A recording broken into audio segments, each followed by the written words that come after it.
Okie dokie. So I just gotta find order, view, profile, scene. Where is it? Show recording, show settings. Ah, that's it. Settings.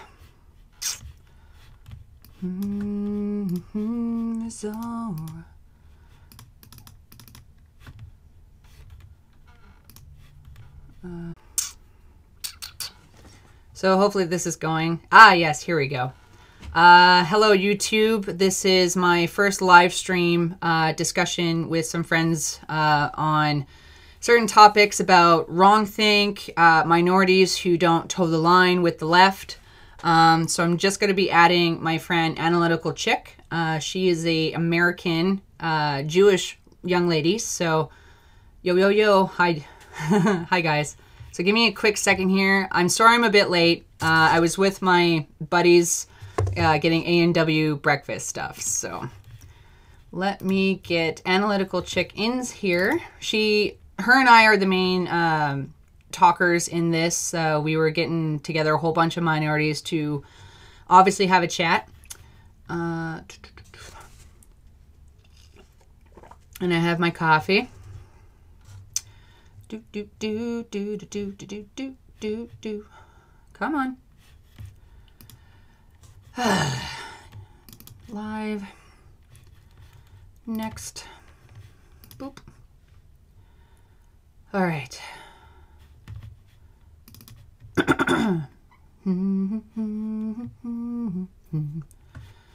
Reply. Stream code key.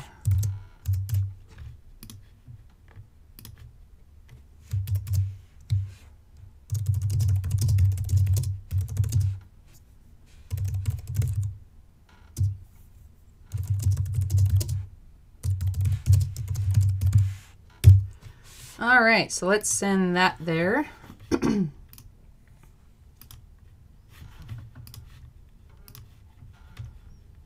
out.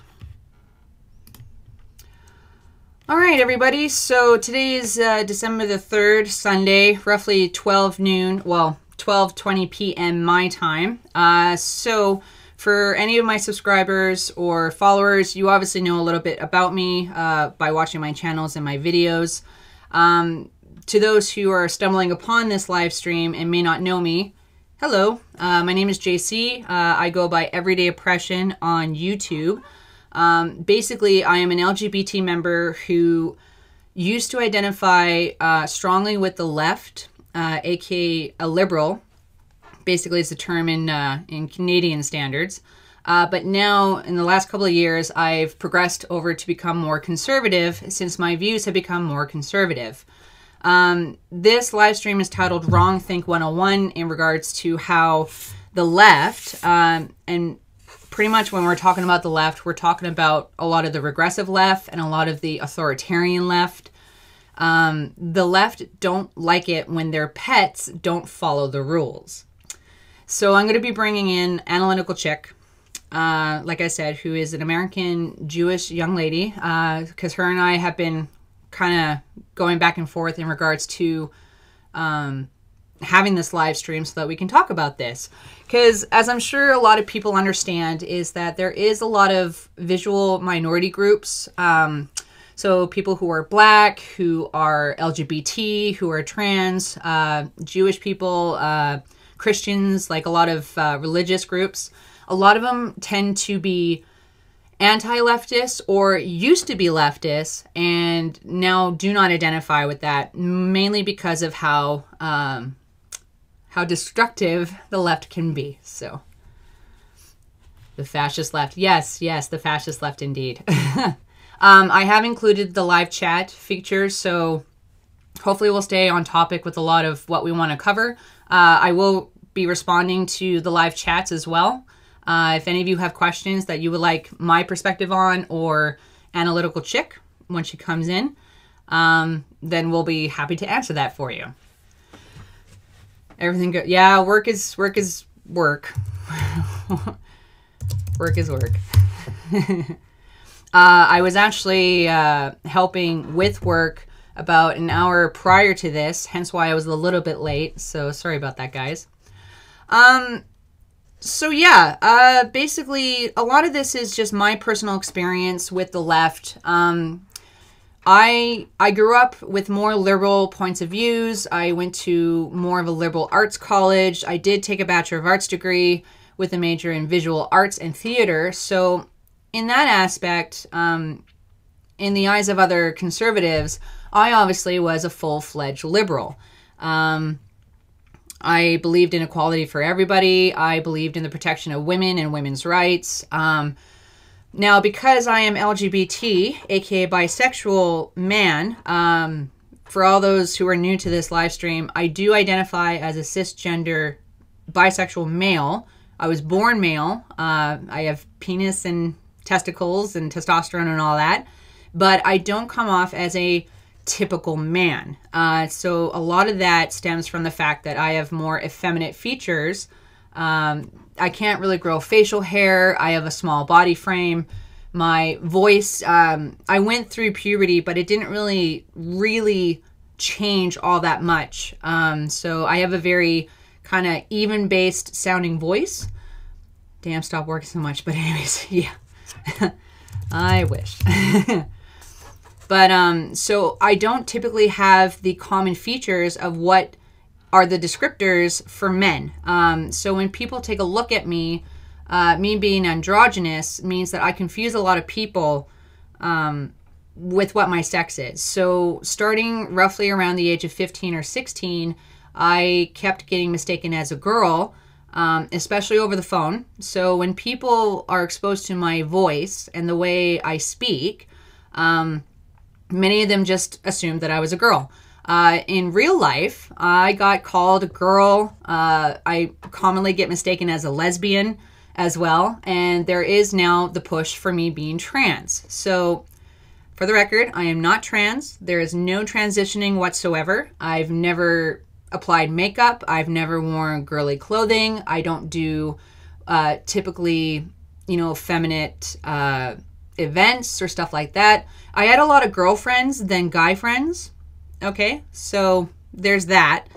But it wasn't until later, until I went into college, of course, being surrounded by many females, many women, that damn patriarchy keeping women out of college and university level institutions.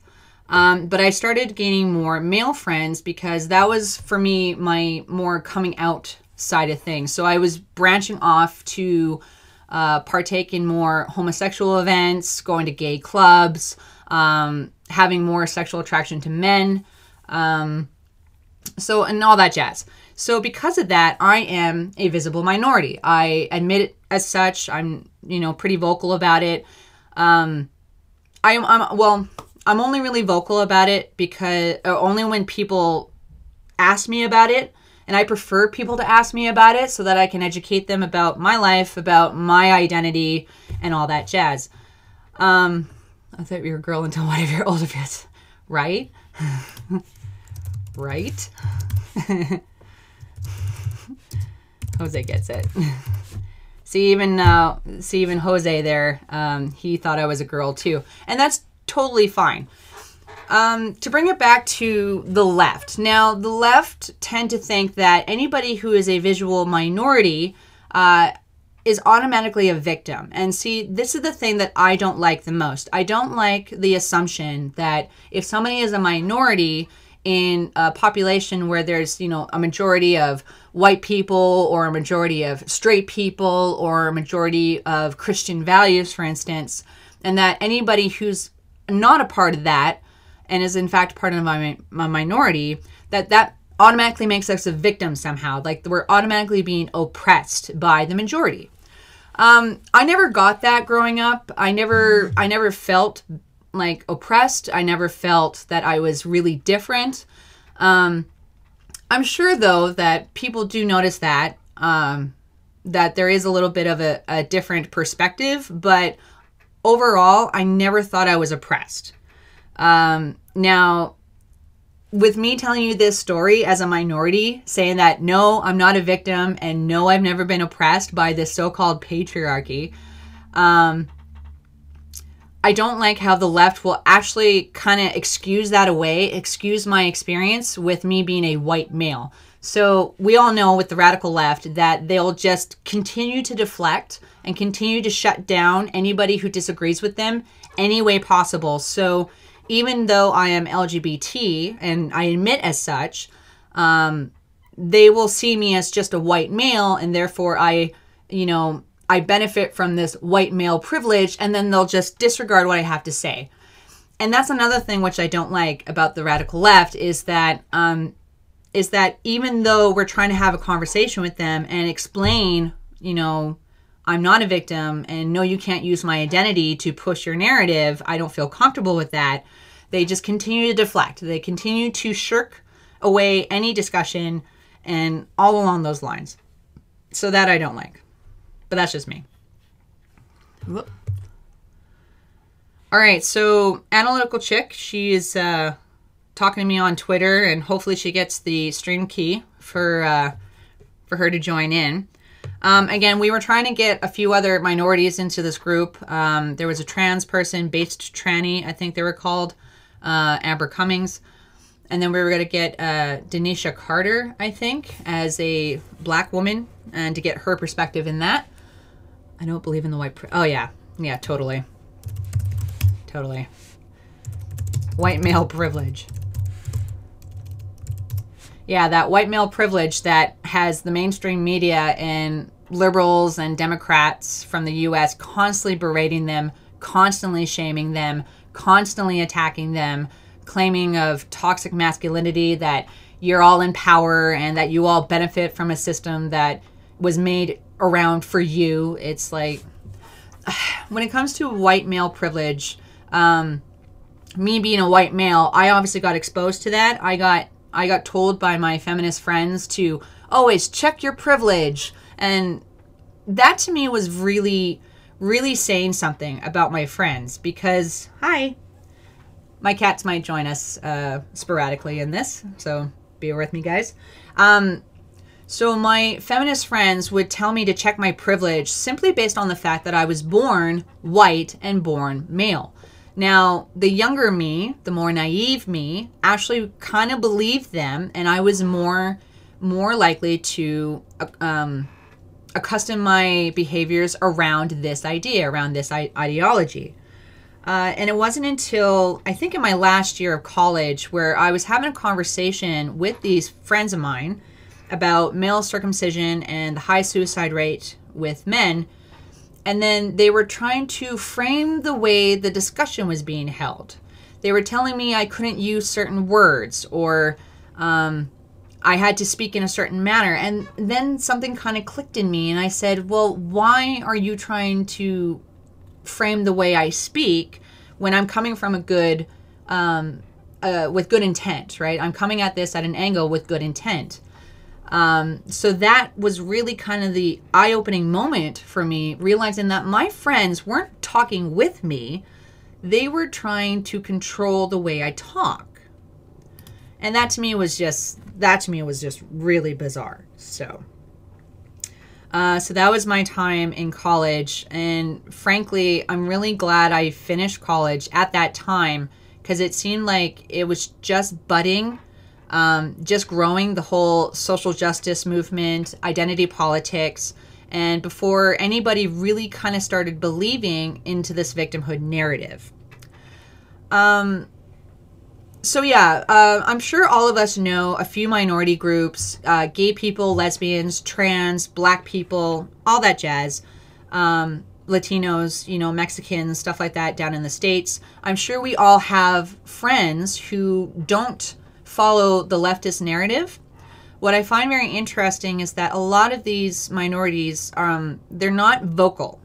They don't speak up about it because of fear of being shunned or attacked. We're afraid of losing our jobs, for instance, which is very bad. I also think some of us are afraid of doxing because, as we all know, anything on the internet is forever.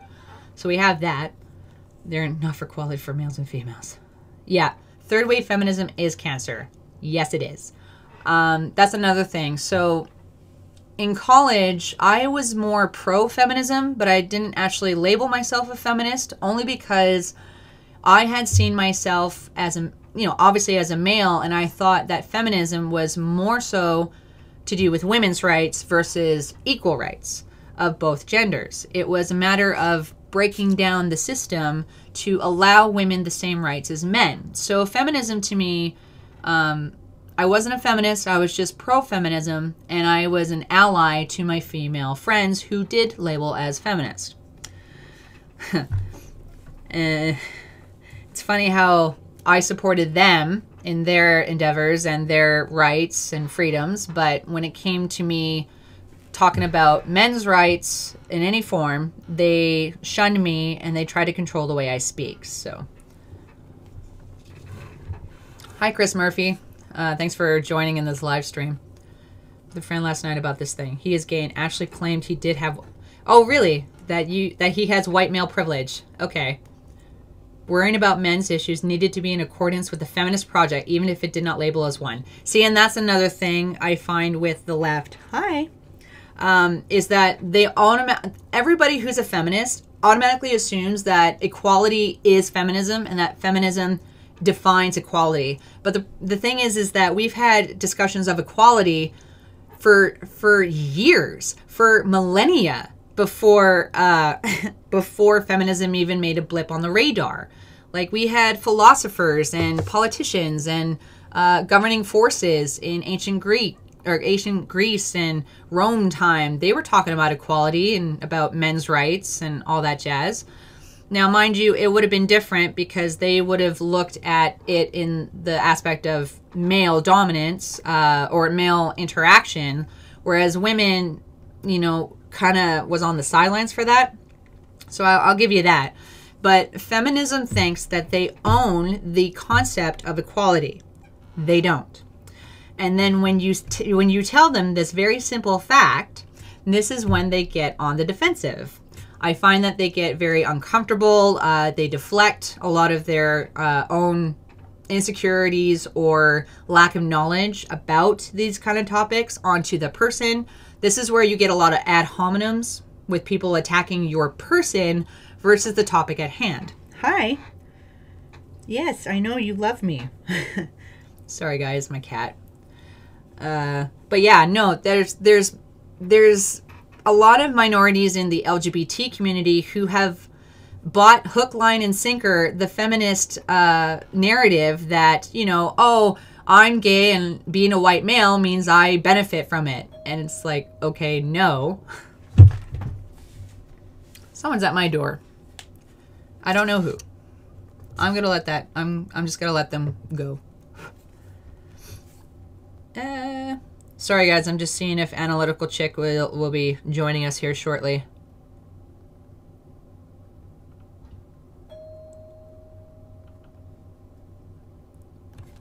Somebody is here and I don't want to. 1 second, guys.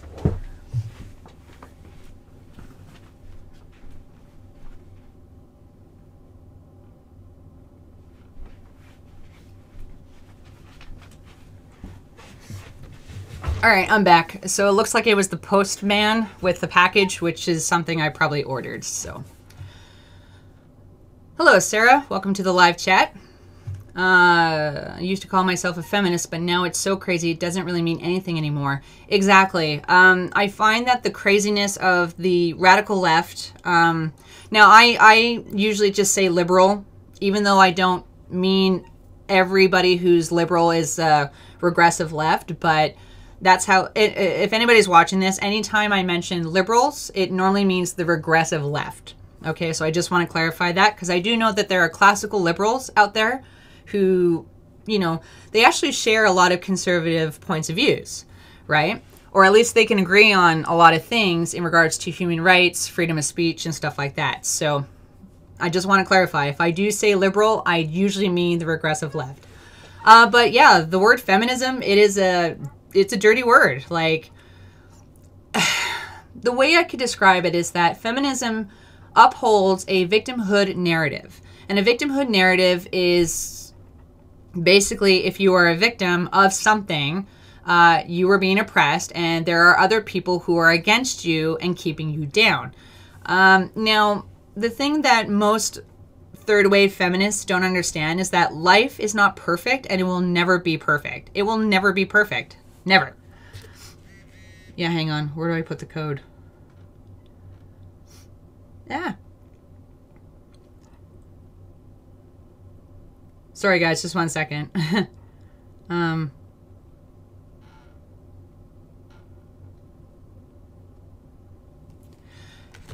But yeah, no, third wave feminism, it's just a victimhood narrative. It deflects a lot of its own agency. Whenever there's bad agency on feminist part, they just deflect it onto blaming the patriarchy, blaming white men, even if a white male is technically a minority. So which is it? Am I both the oppressor and the oppressed? Like which is it? You can't have both, right? Yeah, and Chris, I actually label as egalitarian as well, because in my definition of egalitarian, I think egalitarian means that you support equal rights and share of benefits for all people, but an equal share of responsibilities. I find that feminism as an ideology, they tend to think that they deserve all of the same rights and benefits to that of men, right? So they deserve it. They deserve to be treated like men as equals under the law, but they don't share the same amount of responsibilities. And in fact, a lot of third wave feminists don't even think about the responsibilities, or they don't want to have those responsibilities. And this is where a lot of the double standards come in, a lot of female privileges, and just a lot of hypocrisy. So a lot of feminists say, oh, treat me the same as a man, but only in the good stuff, never in the bad. I don't want the responsibility. I don't want to, get my hands dirty, right? I want to shirk it on to somebody else. And when they're presented with this argument that say, no, that's really not how that works, then they get all like, oh my God, no, I can't deal with it. Misogyny, and you're a rape apologist and all that stuff. So they act very childish.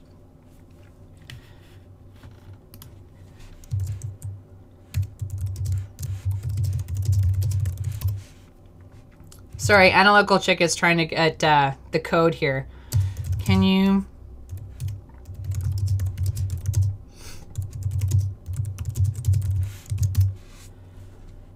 Yeah, I'm not too sure. Yeah, bullshit rape culture, definitely. Is basically one of the 5 and so versions of laissez-faire capitalist, which is economically right-wing. Oh, okay. So, Chris Murphy, you're thinking that being a liberal is more libertarian? Is that correct? Instead of the far left? Because, again, I just assumed liberals as left-leaning. Not so much on a, economic level. More about morality or individualism, I think. Because libertarian, to me, I could fall under the category of libertarianism as well. Because I do believe that everybody has their own life to take care of, that we are responsible for our own happiness. If you can include other people in that happiness, great, everything's hunky-dory. But ultimately, as an adult, you are responsible for your own life. You are responsible for your own happiness and your own success. Now, obviously, since there's diversity amongst everybody, we're not all going to make it to the finish line at the same time. We're not going to make it. That's another thing with feminism ideology, is that they equate equality with equity. Equity being everybody's the exact same and everybody reaches the end goal at the same time.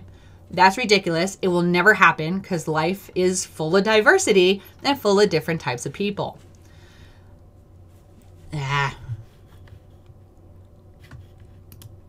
Yeah, so it's privacy, server... Shit. Sorry, guys. Analytical Chick and I are trying to get her onto my live stream. I'm not exactly too sure how to do that as well. I gave her the code for her to join, but I'm trying to see how for her to join. So sorry, Analytical Chick. I'm sure we'll figure that out here soon enough. Hi, chat. Yeah. So... I feel like you should be able to join in onto my live stream I think on YouTube, hi, in order to do so. Or, since I'm using the system OBS, you should be able to get it there. Yes, yes, I know you want attention. You're a cat.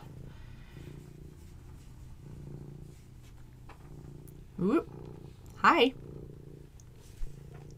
Oh my goodness. I'm really glad that you want to be a part of my live stream. Yes. Yes, hi. Ugh. Cats are such assholes, and that's why I love them. Yes, that's why I love you. Yes. Yeah.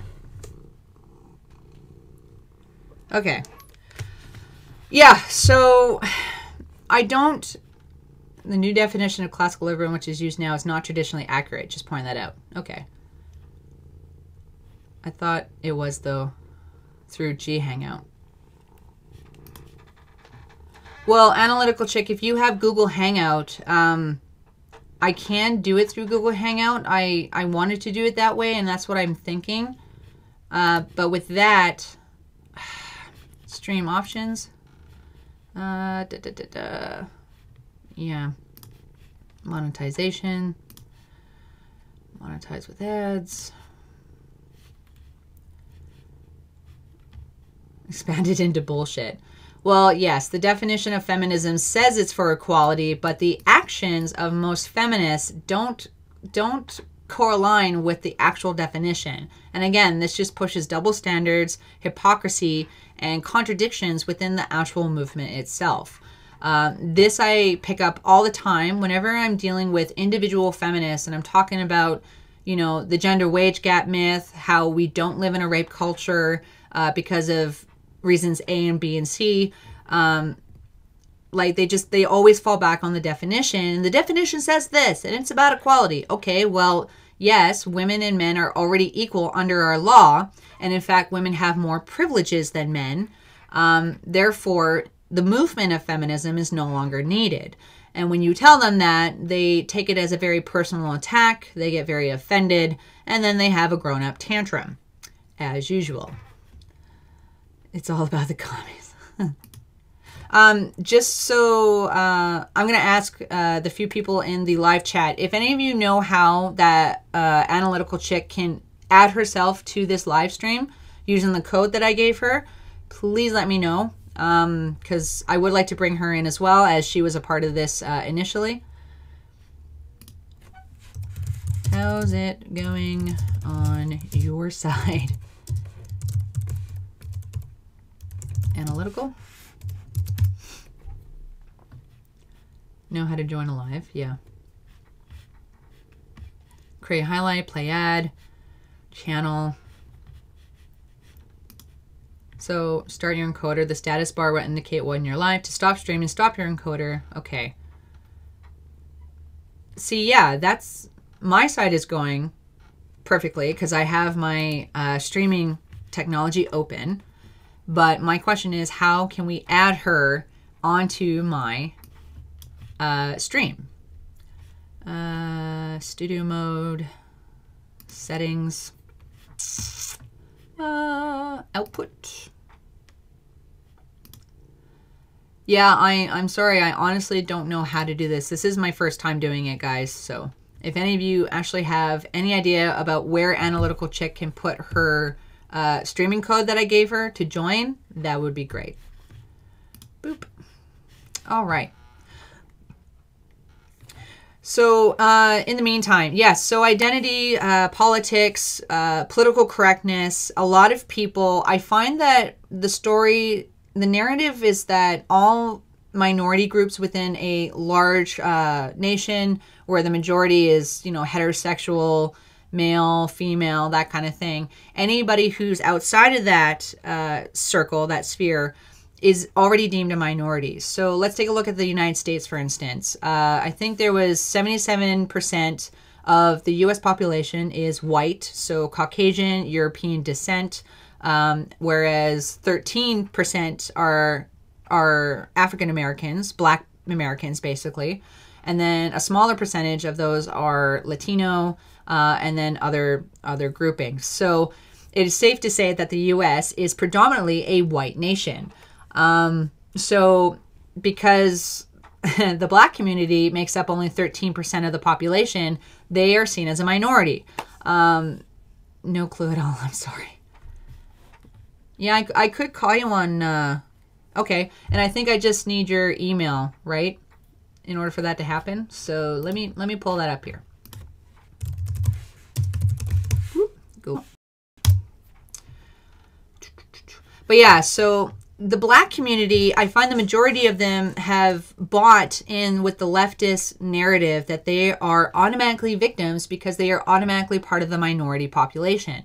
But to me, it's interesting because we have a lot of successful black people. We have Hollywood celebs. We have TV stars, Oprah Winfrey, Obama, for instance.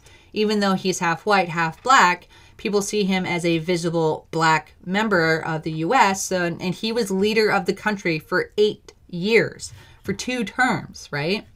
So, like, and when you present this this fact that there are successful black people in the world, and even the middle class, a lot of black people are doing quite well for themselves. When you showcase the regressive left this, they don't hear that, because that would mean that certain black people are successful and are not oppressed. They are not victims of the bad society that is predominantly white. So it's very frustrating to me that you're trying to have these conversations with these people and they're completely ignoring these facts. They're ignoring the personal stories, the life success rates of black people, of Latino people. And they just pigeonhole a lot of minorities into this category. They pigeonhole us based on our superficial identities. Oh, you're LGBT? Well, you're a minority. You're a victim. Oh, you're Black American? Oh, you're a minority. You're a victim. Oh, you're illegal Mexicans that are crossing the border? Oh, well, you're a minority and thus you are a victim. And then they just completely shut off any forms of discussion to that minority who doesn't think that they're a victim, such as myself. You know, stuff like that. Okay, so let us see if I can get Analytical Chick on here. Sorry, guys. Give me a quick moment. And I just find that a lot of people, and actually I think a majority of people, are so fed up with feminism ideology and they just don't like feminism anymore. And I find it very funny how most feminists who are hardcore feminists are still not listening. They're still not paying attention to us when we have these discussions, when we say these things and trying to tell them what actual reality is, but they totally ignore it. I think it's because it makes them uncomfortable to think that maybe they could be wrong, maybe that they got it wrong, that their point of view on life is skewed somehow. And, you know, a common human trait is to put up a defense when we are presented with this kind of radical change, if you will. I know it happened to me when I was getting exposed to it, so it shook me, guys, when I found out that feminism wasn't really about equality, and I saw it more as authoritarian, as like a lot of double standards. It was man-hating, everything about that. And this is why I moved away from the left, because I started seeing everything that was behind the curtains. You see it in college scenes. They're silencing tactics. They're jerks. They're violent sometimes to people who just want to have an open discussion. They attack conservatives and people with conservative views. They shut down events, you know, like in Canada with Big Red and that feminist group that shut down Warren Farrell. They shut down his talk about men's rights and the predicament of young boys, especially in education and the workforce. They shut that down. They did an illegal crime of pulling a fire alarm in order to silence the opposition. So that I did not like. All right, sorry guys, just boop, start new conversation, paste. No, that's not what I want.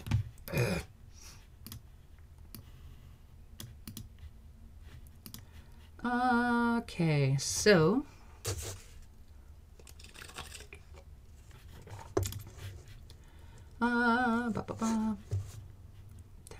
Okay.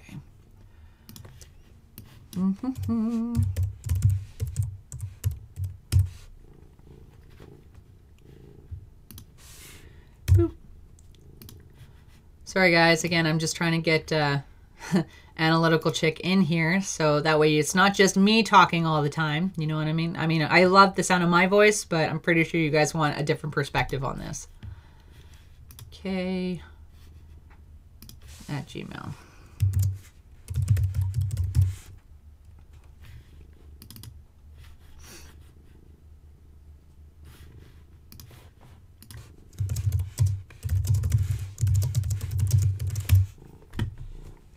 So what I'm doing now, guys, in case you're wondering, I am trying to hook up with Analytical Chick via Google Hangouts. And I think there's an option for YouTube for you to do it on Google Hangouts. Okay, so, all right. So I got you here. Now, how we get you in to my stream? That is the question. Ah. Answer.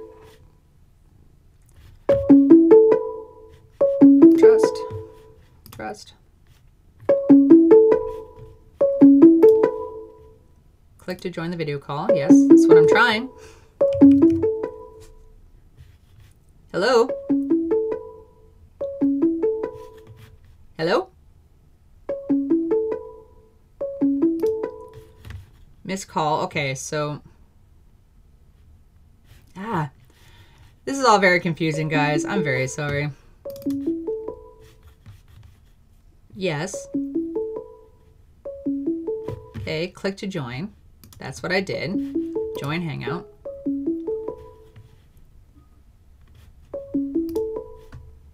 Hello? Do you hear me? Can you hear me?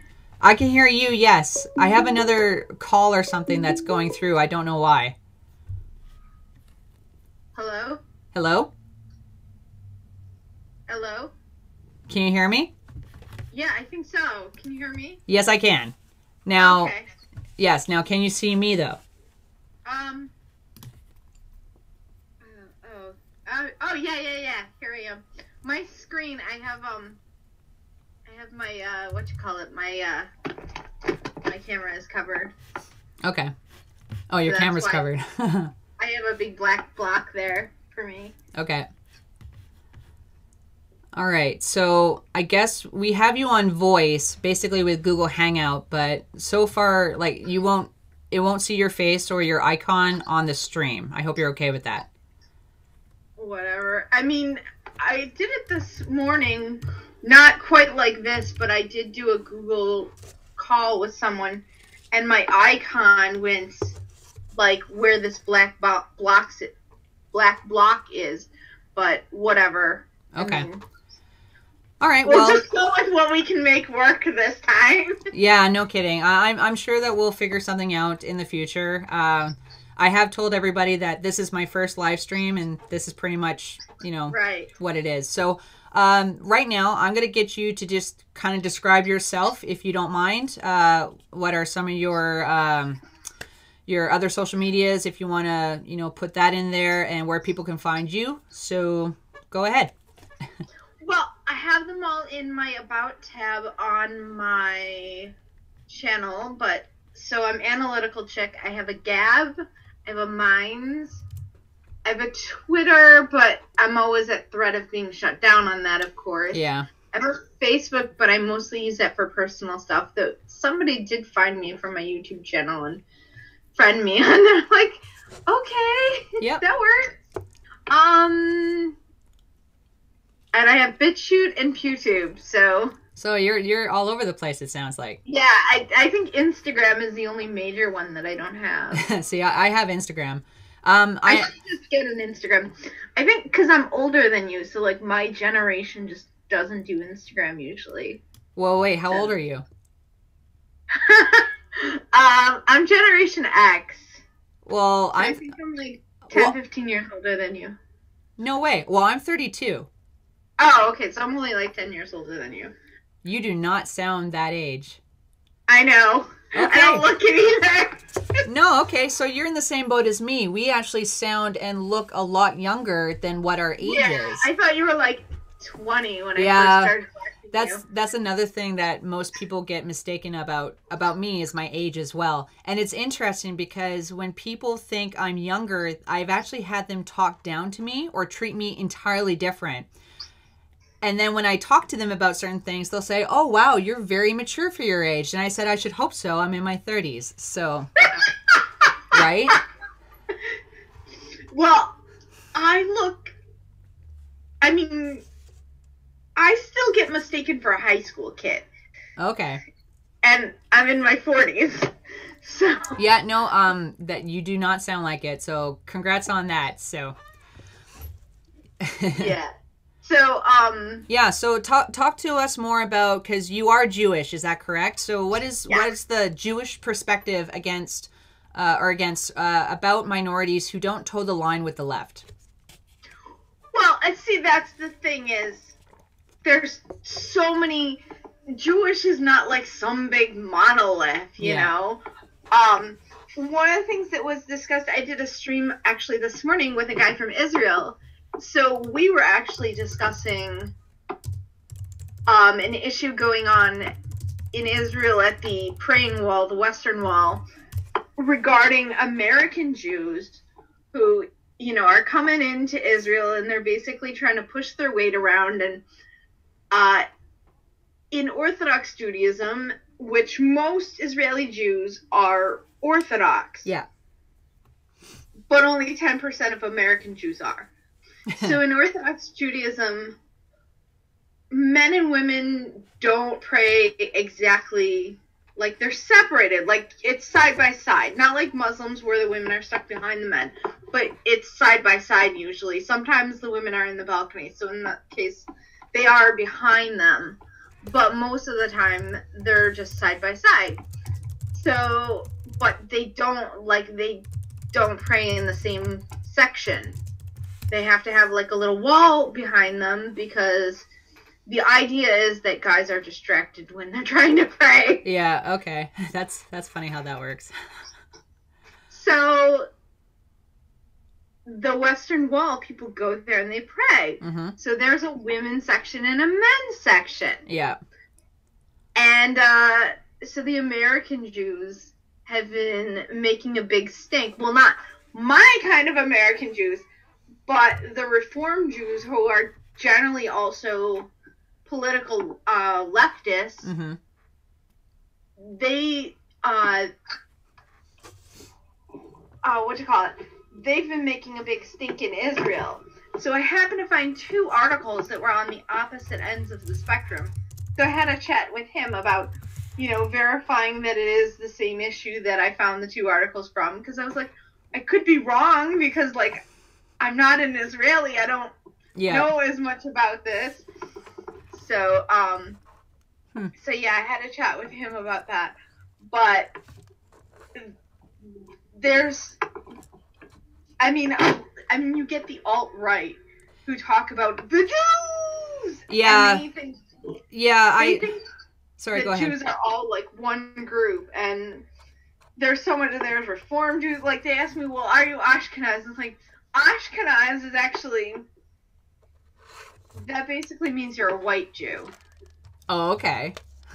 Well, my question for you then is, what does white Jew mean exactly? Is that where you're saying, like, you're more the Americanized Jew or Westernized Jew versus Israeli, or, like, what does that mean? Well, they have Ashkenazi Jews in Israel, too. Oh, they do? Okay. I mean, it basically means people who, their ancestors lived in Europe, and thus, through either conversion or marrying out and then marrying back in, these are people who have, you know, look more like you look basically like a white person. Okay. All right. Okay. Huh. Then there's Interesting. also Sephardic Jews are Jews that settled in like Spain and Spanish-speaking countries, and then there's Mizrahi, which are people who look like Middle Easterners. Okay. Like they look like Arabs.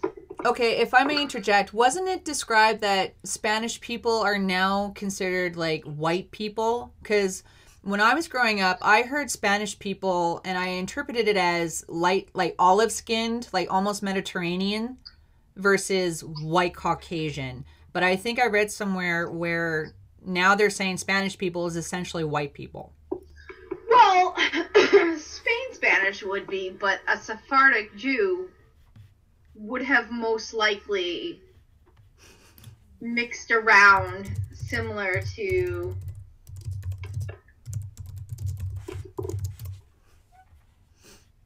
is that similar to what? Sorry. Yeah. Yeah, because the Hangouts chat is like slightly off from the YouTube chat. So oh yeah, no, there I noticed that too. So the OBS live stream software that I uploaded, it's viewing me as is right now. But there is about a 10-second delay. So the audience members on YouTube and the people in the live chat, they're getting us about 10 seconds after. right. So the Google Hangout might be the same thing. It might be a slight lag in that. So Yeah. yeah.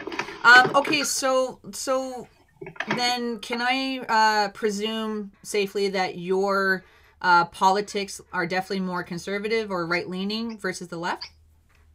I'm definitely right leaning. Okay, so I've always been right leaning. Okay. So how about this? Right now, I'd like to talk about the presidency of the United States. So let's talk about Donald Trump. So for people who know me, who watch me, they know that I'm actually Canadian, and I deal with a lot of American politics. I'm like, who doesn't, right? And I am an LGBT member who supported Trump in the election, and I was very, very pleased and shocked when he got named President of the United States. yeah. So, and you're over in the East Coast of the U.S. right now. Yes. Did you support Trump? Did you go in and vote for Trump or somebody Oh else? yeah, big time.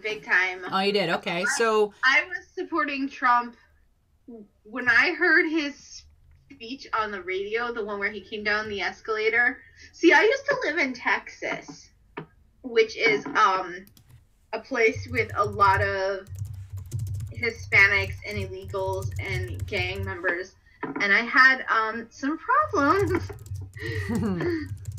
So I had some issues living in Texas, mm-hmm. and so I knew like about the gang problems, and I had been, you know, I had guys grab like my front or my back. Really? Not American guys. Oh yeah, of course. Oh wow. Okay. They'll walk right up to you in like broad daylight and like grab your boob and walk away. Okay. Wow. Yeah. Okay, so in that instance, what did you do? Did you, clutch your pearls and swoon like a feminist and fall on your couch and, claim misogyny, or what did you do? Well, the first time it happened, I was so shocked I didn't really do anything. The second time it happened, I tripped, twisted my ankle, and fell, and this guy acted like he was going to help me up. Yeah. And so I reached up thinking like, oh, I'm being so judgmental on these people. I should let him help me up. And instead he like reached under, gave a squeeze, and like ran away like a little girl. Okay. And a lot of the times when they grabbed my butt, it would be like in a crowd, and so I wouldn't know exactly who it was. But there's been a few times where I've like turned around and slugged the guy. Mm-hmm. Oh yeah. So. Sorry, I'm just commenting on the live chat there. Yeah. We have somebody in the live chat called Dead Horses, and it sounds like they think you are a racist whore because you're... I see this. I just clicked over. Because you're using racist codes. So, no, I don't really think so. We're just having a conversation here, dead horses. So, I think the guys who grabbed my boobs were racist something or other. well, they're obviously placing their hands onto your person without your consent. So it's just, and that goes for anybody. Like when it comes to people striking or to hit you, that's them taking the initiative. And I think whoever throws the first punch or who touches somebody inappropriately without the other person's permission, they are obviously in the wrong. So that could be for anybody. That could be for blacks, whites, those damn dirty Jews like you. You know what I mean? I guess I'm a racist because I made a joke about Jewish people. Sorry. I hope you're not offended by that. No. So, well, let's get back on track. So the reason why I supported Trump was taking a look at what the mainstream media was saying about him. Oh, dead horses. Actually, let me respond to that. Okay. It isn't about race. It's about illegals. Those who are not citizens of the United States. Yeah, actually, I don't even think you mentioned race at all, so... Mexican citizen is not a race. No, it's not. And so I have to hear it again. Honestly, that's just factually wrong. Yeah, no, and see, I'm just wondering if Dead Horses is purposely trolling or, I don't know you, Dead Horses, so I don't want to assume much, but you're adding a lot more problems to what Analytical Chick was talking about. And see, this is another kind of leftist tactic, is that they will add more issues to what's being said in order to strengthen the victimhood narrative. So, do you want to address that Dead Horses person anymore, Analytical, or should we just move on? Yeah, I mean, well, and I didn't say Latino. I definitely didn't. I might have said Hispanic, but I definitely didn't say Latino. But anyway. Yeah. Yeah, moving on. So, yeah, basically, the reason why I supported Trump was because of what the mainstream media was saying about him, attacking him. And frankly, I didn't like how at every angle they were attacking him in order to uplift Hillary Clinton. Now, Hillary Clinton was the running mate to that, and she would have been the worst choice of president, the worst choice. She's deceiving, she lies, she's power hungry, and the fact is that she had almost 30 years of political political career, 30 years, and what did she really accomplish, right? She accomplished negative things like Benghazi, obviously the email scandal, which we have proof on. She shamed women who came forward with her husband, Bill Clinton, president of the United States at the time, with sexual misconduct. It's funny how in this running, she claims that she's a strong feminist and that we should fight for women's rights. But here she was years prior, shaming women, calling them bimbos and whores, because they accused her husband of sexual misconduct. So right there, she's hypocritical. Now, what I also find for me as an LGBT member, now, of course, this doesn't affect me in Canada, but it does affect gays in America. So we all know that the U.S. has finally legalized gay marriage just back in 2015, so 2 years. Canada has been ahead of that game for almost a decade prior. So all of Canada has legal gay marriage. The U.S. just recently got it. But what people don't realize is that Hillary Clinton was against gay marriage rights for nearly almost 15 years. Well, I'm in New York State, so I actually knew that. Oh, you did? Okay. I've seen videos of her saying that it was gay people and their unions were different and it's not the same. And also, people don't realize there's this little thing. When Bill Clinton was president, her and Bill Clinton signed in the Defense of Marriage Act in 1996, which stated that heterosexual marriage rights would be protected and gay marriage rights were not even included in that. So the Clintons signed in this act, this law, the Defense of Marriage Act, to protect straight couples but not gay couples. And now, the reason why I didn't like Hillary in this context is that she says that she was speaking on behalf of gays, and you know, she's changed her mind. And I thought, no, you flip-flopped on this issue in order to gain the minority vote. You want all gay people who aren't doing their research into your dirty past about your feelings about the gay and lesbian community, and you're expecting them to be blind and then just vote for you because you're a woman. That we need a female president. You know, that's equality right there. It's like, no. And also, Donald Trump is really good at trolling. Like his Twitter and ugh. There's another total elephant in the room too, because if you're going to talk about gay rights and Hillary, you can't ignore the fact that she took so much money from all those countries that hate y'all gay people and hate us y'all women. Yeah, no, exactly. They hate Jews. There's more verses against Jews than there are against Christians in the Quran and the Hadiths, because when they mention the Christians, they mention the Jews too, but then they have verses where they just mention the Jews and how they want to kill every single one of us. Right? Yeah, see, and that's another aspect. So I did let everybody know that we would be discussing Islam and whether or not it's good or bad. Now, in my position, it is a bad idea. It is a bad religion. It is a bad ideology, and it is a bad political system. It is bent on authoritarianism, on controlling, and actually, okay, so it's built on conquest. Their prophet Muhammad was a conqueror, and he convinced them about the Quran and Hadith, I think it is. And there's specific rules that all Muslims must follow. And that's been around for 1,400 years. Now, the problem with modern Islam is that it hasn't really reformed itself. Now, I'm letting everybody know I'm not really a religious person. I'm not anti-religious. I'm just not religious. So, you know, there's Judaism, Christianity, Catholicism, and of course Islam.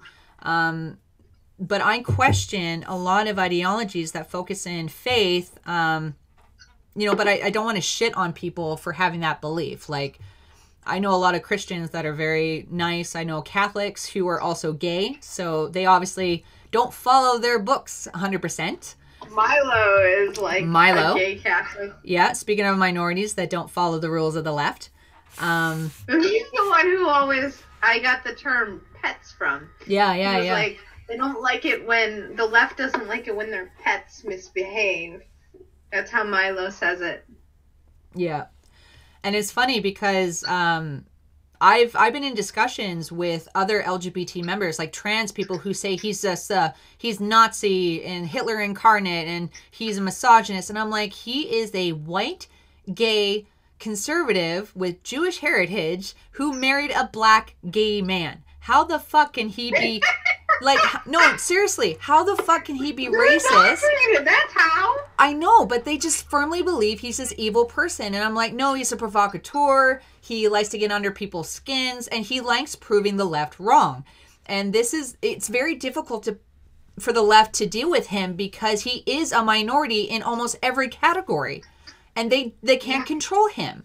Now, if he believed in the victimhood narrative that they're forcing down our throats, he would be their useful little tool, but he doesn't. And that's what gets under their skin. They can't control him. And this brings back to the topic about minorities not towing the line. So when you have minorities such as you, such as me, Tree of Logic, who is a black conservative, when you have these minorities who are more right-leaning and conservative, that means they can't control us. We're not allowing them to use our identity for them to use. And that makes them uncomfortable, and that's why they attack us and deflect. Yeah, I think they go at, well, they don't really go after Jews as much as the other minorities. Okay. But yeah. Well, I mean, any minority who has wrongthink, who might see, and this is the problem I find with most leftists, is that when I'm in an argument with them, I tend to tackle the topic through a logical, analytical point of view. So let's say I'm offended over something, I'm able to shift my emotions to the back burner and look at it based on a factual, logical sense. Whereas Right. most leftists, they are always led by their emotions. They're always led by their heart and trying to do well by others. And I find that this is the major obstacle with dealing with people who are left-leaning. It's trying to convince them to look at something, the topic or the context, more analytically, more logically, right? Most of the time when I am arguing with a leftist, it's another Jew. Oh, really? Yeah, usually it's on Facebook, because on Twitter, unless like they come and like attack me, and then a lot of times I'll block them. But on Facebook, what happens is I have people who may be Orthodox and a leftist, which there aren't a lot of them. Orthodox is like the only section that pretty much votes.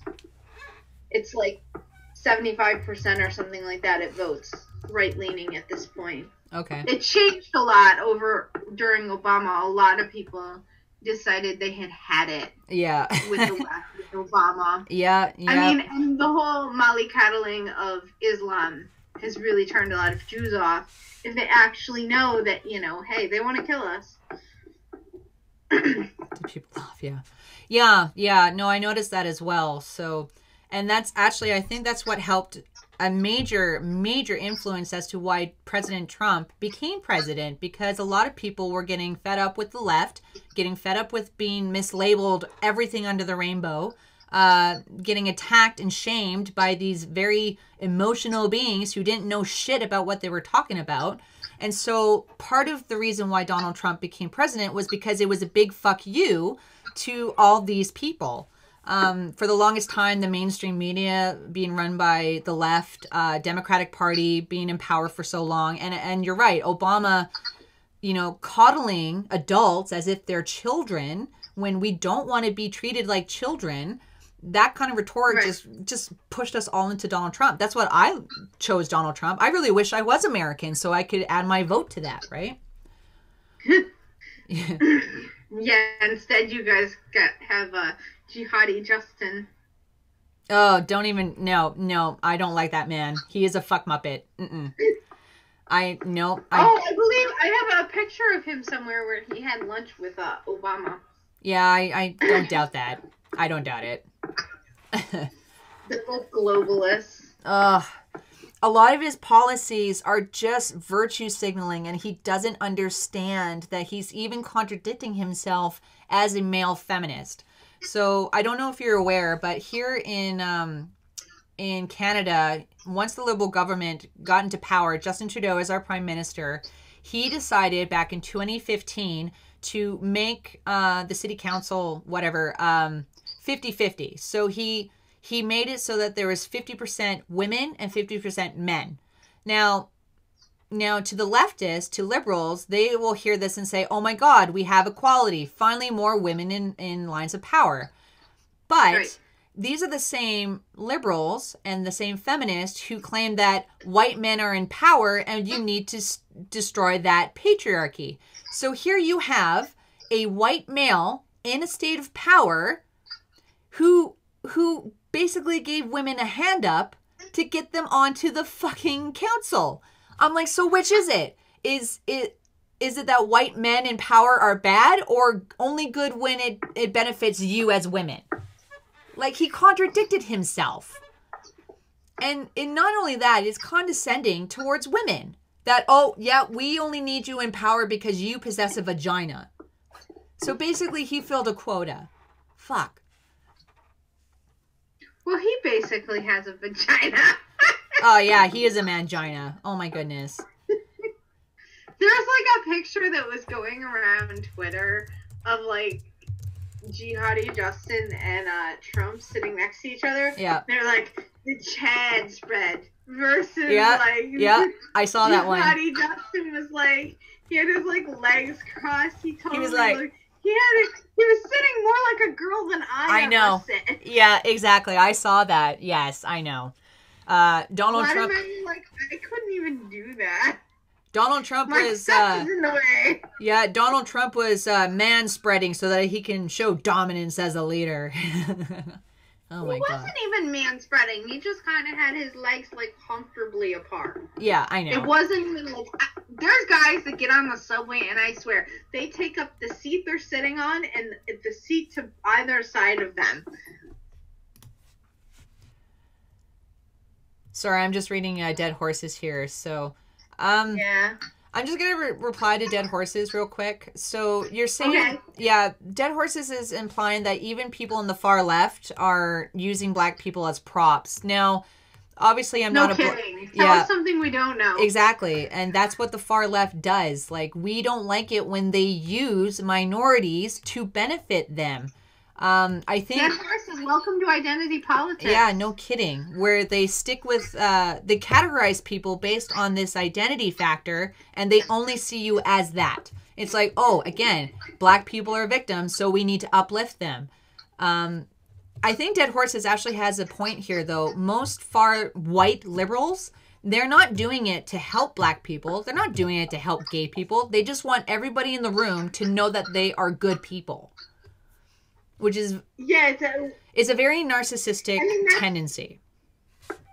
That's like, there's one particular Reform Jew that I get into it with on Facebook quite a bit, and she's like she's a far leftist, and she's like, you don't understand. I care about people. Yep. You're so mean and uncaring. Yep. You're racist, misogynistic, xenophobic. Again, every buzzword that they can throw at you. Again, and this is where I come in. The thing is, I don't want to get banned on Facebook, so I'm like, and you're a leftist. Yeah, you're a leftist. Like, if I call them a name, I know I'll get banned. I mean, not like banned, but I'll get put in Facebook jail, and then like, I think once they put you in, like, you get marked, so like anybody reports you go in. Oh yeah. Because I haven't gotten put in, and I know a lot of people are in and out of Facebook jail. So I think what it is once you go in, like, you're stained. Yeah, you're marked. You got the red scarlet letter stamped on your forehead. Now, it's interesting because on Facebook, I have been very blunt. I've decreased my level of insults because I find that when commenting with far leftists, and I know that they're leftist or feminist, and they won't listen to you. I don't know if you watch the men's rights activist, Karen Strawn. So Karen Strawn... I know who she is, but I don't watch her too much. Oh, you really should, because she is very spot on with the way the left is and the way that feminism works. She lives in the same city as I do. I've met her numerous times. She's very, very nice. She's a bit of a slow talker, which a lot of leftists are turned off of, but she has a lot of important things to say. So... She's stated before about all the behaviors of feminists and leftists, and that when debating with them, what one needs to remember is to not really insult them or troll them, but state your argument with facts and common sense, because you're trying to convince everyone else that you're right versus the feminists, versus the leftists, because they're already gone. They're already, like, all your goal is to convince everyone else who's viewing that comment or viewing that thread and convincing them that your opponent is crazy. So, well, and most of this guy, the funny thing is, the guy that is the mutual Facebook friend, he's also a leftist, and he's pretty far gone like she is. Not quite as far gone as she is. He's like an Orthodox Jew who's a leftist, and then every other Facebook friend of his is right-winger. At least pretty much. There might be a few that aren't, but, like, it generally, we overpower them. Generally, there's way more of us than there are of them. Which is also very funny in how we've gotten to this mess in the first place, because I find if there's more people who are... centrist or right-leaning on the political spectrum, why is it that the far left are the loudest and they are in control of everything? It sounds like they are the ones that have all this power. Like, if there's so much more sane people, why have the crazies started running the insane asylum, right? So, like, how did this happen? If you ask them, like, I've seen them sitting in, like on Reddit where everyone can see their conversations. Yeah. They'll often be like, oh, everybody thinks like us. Yeah. I know, and that's what's terrible. They think. Go ahead. I've thought about this, and I think what it is I think that a lot of millennials are leftists. Yes. And most of the people who voted for Trump who are conservatives, most of those people, like 30 to 40 is kind of transition-y where it's hit or miss. Yep. Once you get to about 40 years old, it gets more and more concentrated. So older people voted for him. Yep. But also, there are some millennials who are starting to be very pro-Trump. Yeah.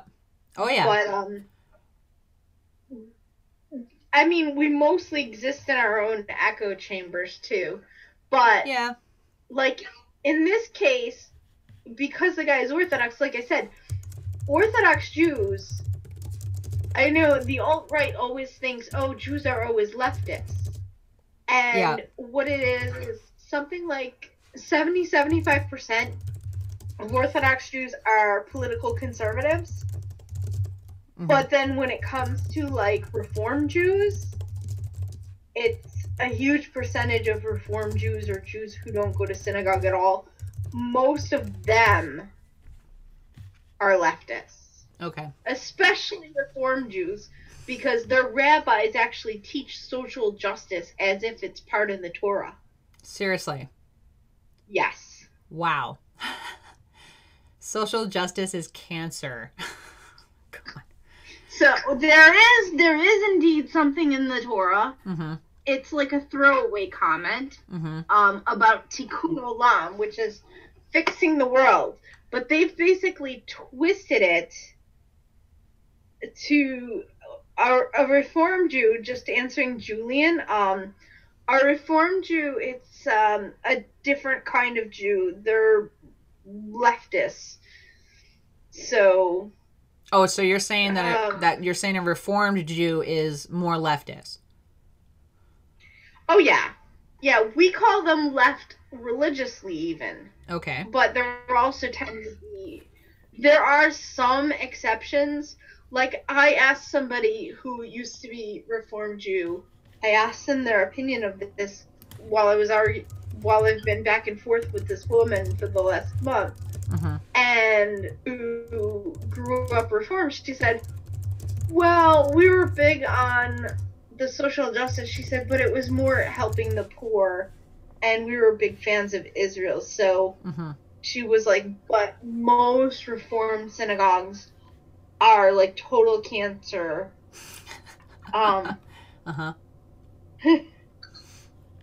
Like, now I forgot what I was gonna say.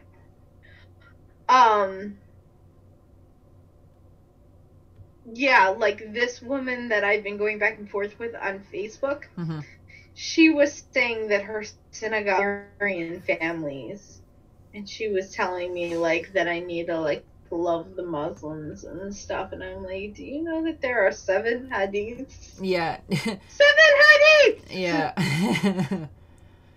And it's funny because if you have people who voice their opinions against Islam or against certain Muslims who are followers of Islam, you are seen as Islamophobic, or that you hate all the religion of peace. And it's like, okay, well, I actually did a video about...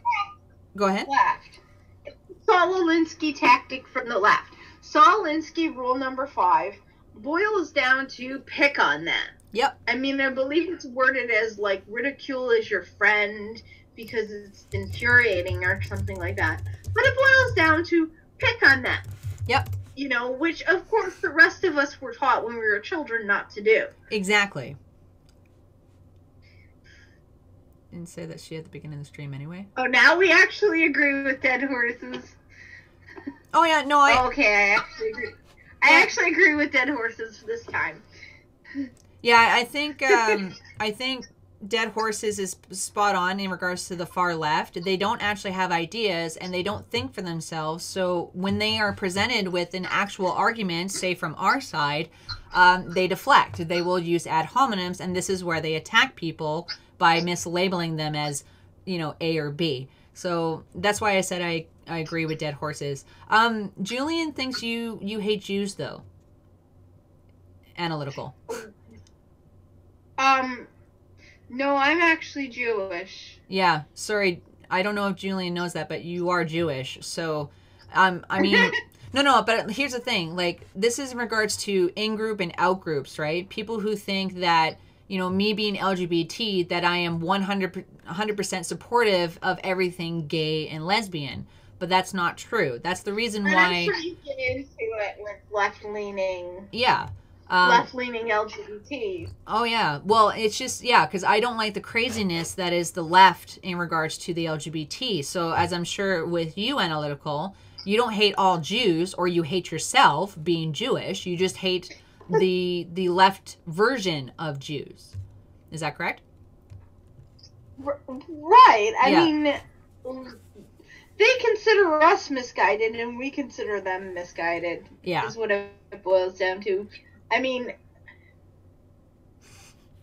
I don't think I realized quite, like, I had vaguely heard that they were into Tikkun Olam, but it was with this woman that I connected that, you know, they're basically being taught social justice. They're being taught cultural Marxism in their synagogue, because she kept saying, well, this is what Judaism says. Yeah.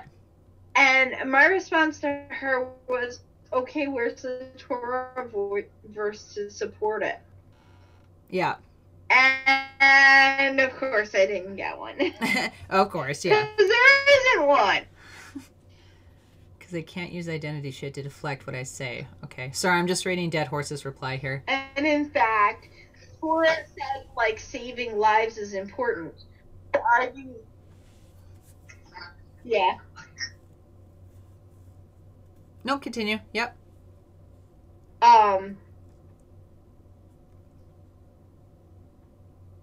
So, yeah, so... Did you have a bit of a brain fart there? She was telling me that, and I was telling her, I was pointing out there is something about saving a life. Yeah. Yeah, I did. Yeah, no, okay. I started reading Dead Horse's comment too, so I got distracted. But so you told her, like, yes, like you can save other people's lives, but important verses is save me. I told her I consider it like if you have a group that wants to kill you. Mm-hmm.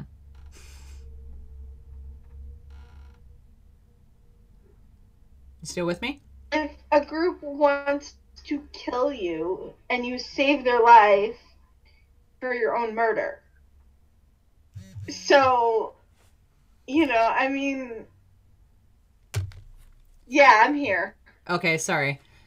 Can you hear me? Yes. Oh no, I can. I just think there is a bit of delay there. Can you hear me? Yes. Yes. I don't think you can hear me. No, I can. I can. Can you hear me? Yes. Can you hear me? Yes. Okay. Okay. Yeah, I think there's more of a delay. Nods. Nods again. Delay. Yeah. There's a definite delay. Yes. Okay. Yes, absolutely. Slightly cutting out too. Okay, so let's get back just to pretty much on the topic. I put the Google front of it so that you decide. Okay. So I'm just going to let you know it is 1:37 p.m. my time. So let's keep this going for another 23 minutes. Just until 2 o'clock my time, which I think is 5 o'clock your time, correct?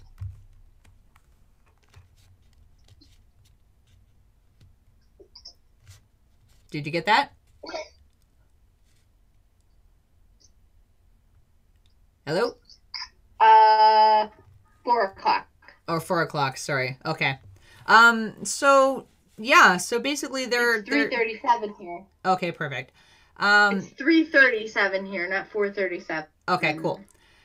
Yeah. Sorry, everyone. So there is. Yeah. Can you hear me? Yep, I can. There is a bit of a delay here on my end with Analytical Chick. So if there's any confusion, I apologize.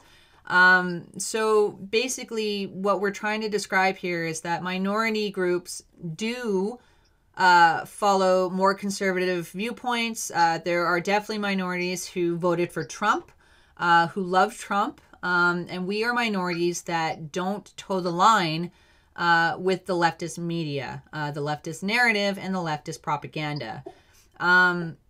I just want to point out, like, there's some conservatives on YouTube who don't show their faces for animosity reasons, and that's okay. I just want to point out that obviously I show my face when I'm doing my videos because I feel it's necessary for other minorities to see very open minorities who are against the narrative, who do support conservatism. So I think it's very important to have that. But I do understand why some don't show their faces for fear of being doxxed or having their personal lives attacked. So what do you think about that, Analytical?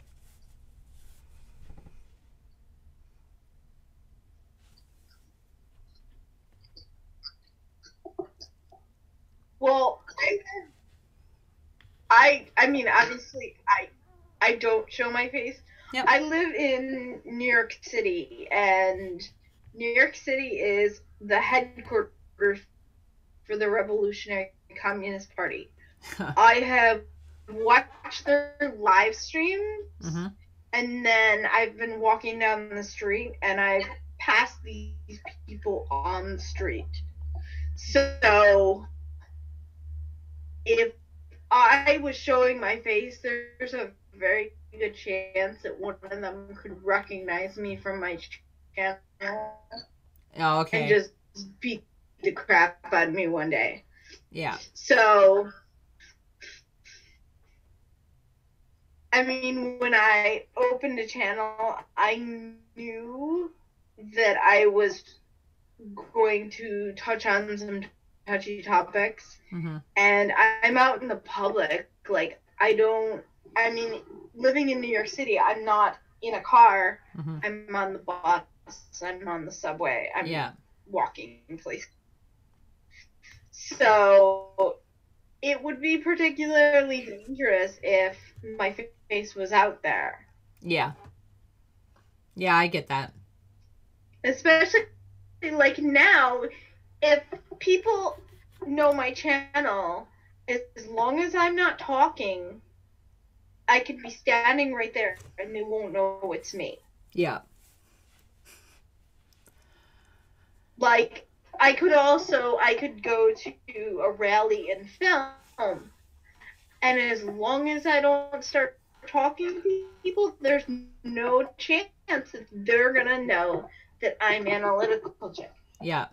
But if I start talking to people at a rally, like, then I even put myself at risk.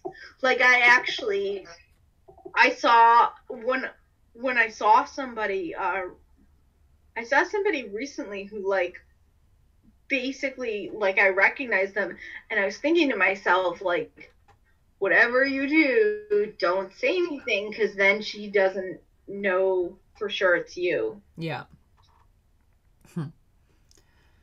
Yeah. No, I hear you. Well, and I see them. I pass a communist that I recognize from their live streams. I pass one probably once a week. Really? Like, once a week. Wow. That's crazy. I think that's a lot, actually. I usually pass like the old ladies that riot in New York City. Which, I mean, I don't know if they could really beat me up, but I mean, who knows if they recognize me, maybe they'd like follow me home or something. I just feel much safer keeping my No, yeah, keeping your identity, you know, hidden. Yeah, I totally understand about that. So my channel would probably be more popular if I had my face on it, though, because I have like great like you do. Yeah. I'm like, I don't want to put myself at risk, and if I put myself out there once and change my mind, yeah, no, understand. You can't really change your mind, because if I put it out there and then somebody could have downloaded it, so. All right, so Analytical Chick, you're gonna hear what I'm saying slightly because of the delay, so I think we should end this live stream just because of the delays that are happening. It's starting to slow down a little bit, so... Of course, they don't call it the Democratic Plantation. Sorry? Or are you responding? I mean, for a while, I wasn't even going to start a channel. I was trying to do research for people who had channel, and I just had so much research piling up. Yeah. Yeah, no, and like I said, the reason why I wanted to show my face was to let people see me and get more understanding of where I was coming from. You know, and it is easier for people to see who they're speaking with or hearing from. So that's why I did it. So. Okay. Yeah. But yeah, so. Yeah, that works. Yeah, I think we're going to cut this out, guys, just because of the lag. Yeah. Spawn here. So, no thing.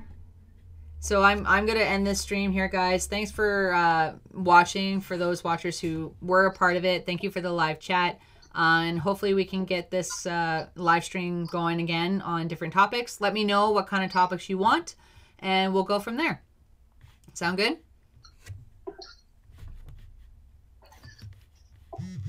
Anyways, guys, so just remember to take care of one another, and I will see you all next time, okay? Yeah. But we had a chance to figure out one way to do the live.